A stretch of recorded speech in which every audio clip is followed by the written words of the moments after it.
Merci Madame la Présidente, Madame la Commissaire. Le rapport qui est présenté aujourd'hui devant notre Assemblée sur le bien-être des animaux à la ferme est un rapport d'évaluation. Il vise à nous aider, notre institution, à formuler des propositions pour l'évolution de la réglementation européenne existante. Il ne se veut rien de plus et rien de moins.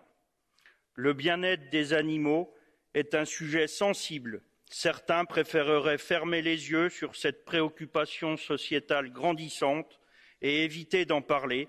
Ils voudraient que nous fassions rien du tout, sans même chercher à comprendre l'enjeu.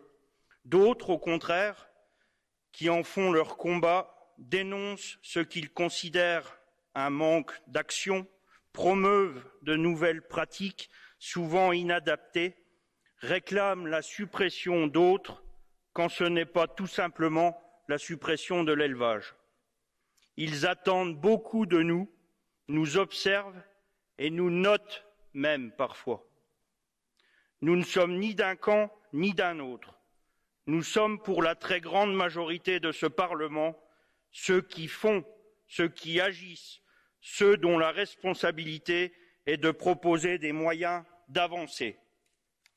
Car c'est bien là la question qui est devant nous. Non pas de savoir à quel niveau de priorité nous plaçons le sujet du bien-être animal, non pas de savoir non plus si nous devons progresser ou pas, car évidemment, il le faut toujours, mais plutôt, et c'est plus difficile, de savoir comment nous progressons. Je tiens à remercier très sincèrement les rapporteurs des autres groupes avec qui j'ai eu le plaisir de travailler pour leur engagement et leur posture très majoritairement constructive. Nous sommes, je crois, parvenus à présenter un travail utile que le Parlement adoptera, j'espère, et qui viendra nourrir les législations futures. Nous nous sommes basés sur des faits et en premier lieu sur une étude pilotée par le service de recherche de ce Parlement, une étude documentée fondée sur des entretiens et dont les enseignements étaient parlants. J'en ai pour ma part tiré quelques convictions qui sont au cœur du rapport dont nous discutons aujourd'hui, qui a été largement soutenu par la Commission de l'agriculture et enrichi, bien sûr, de contributions de la Commission de l'environnement. 4 points sur lesquels j'aimerais insister, car ils me semblent être le fondement de notre message. Le premier, c'est qu'il n'y aura pas de nouveaux progrès possibles en matière de bien-être animal en élevage tant que nous n'aurons pas réussi à harmoniser la mise en œuvre et les contrôles des règles qui existent déjà. Relever la barre avant d'avoir réussi ça, ce serait, je crois, se faire plaisir, mais condamner toute efficacité tout en mettant à mal notre marché commun. Renforçons nos moyens de surveillance, accompagnons les États membres et les acteurs économiques d'abord.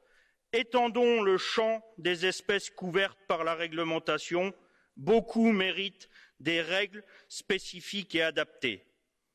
Ensuite, nous pourrons revoir nos ambitions à la hausse. Le second point, c'est que nous ne parviendrons à rien en cherchant à agir contre les éleveurs, qui sont, que certains le veuillent ou non, les premiers acteurs du sujet. Des acteurs qu'il faut encourager à continuer à bien s'occuper de leurs bêtes, ce que la plupart font déjà. C'est ce qu'il faudra commencer par reconnaître justement en rémunérant ces efforts, y compris quand ils vont au-delà de la réglementation. Le troisième point, qui est lié, c'est que nous avons besoin pour cette reconnaissance et cette rémunération d'un étiquetage moins anarchique qu'aujourd'hui, plus encadré, qui s'appuie sur des cahiers des charges sérieux, mais qui laisse la place à des initiatives privées, d'États membres, de filières, d'ONG ou d'acteurs réunis. Pourquoi pas envisager un socle commun obligatoire et poser des garde-fous pour éviter les dérives et les demandes farfelues? Les consommateurs veulent de la lisibilité, certes, mais pas une approche trop normative. Le quatrième et dernier point, c'est ce que le continent, qui a déjà choisi aujourd'hui, à juste titre, de se doter des standards les plus exigeants du monde, ne pourra continuer à les relever que s'il est capable de les faire respecter aussi par les produits importés. Sinon, encore une fois, nous pourrons nous targuer d'être exigeants, mais nos consommateurs n'en profiteront pas et nous n'aurons fait qu'exporter le problème.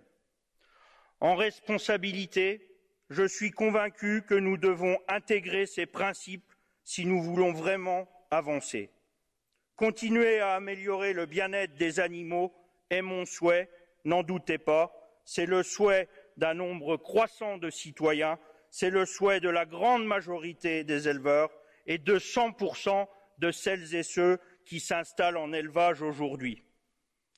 Nous n'atteindrons cette ambition que si nous appliquons ces principes d'harmonisation, de reconnaissance, de juste valorisation et de réciprocité. Je vous remercie.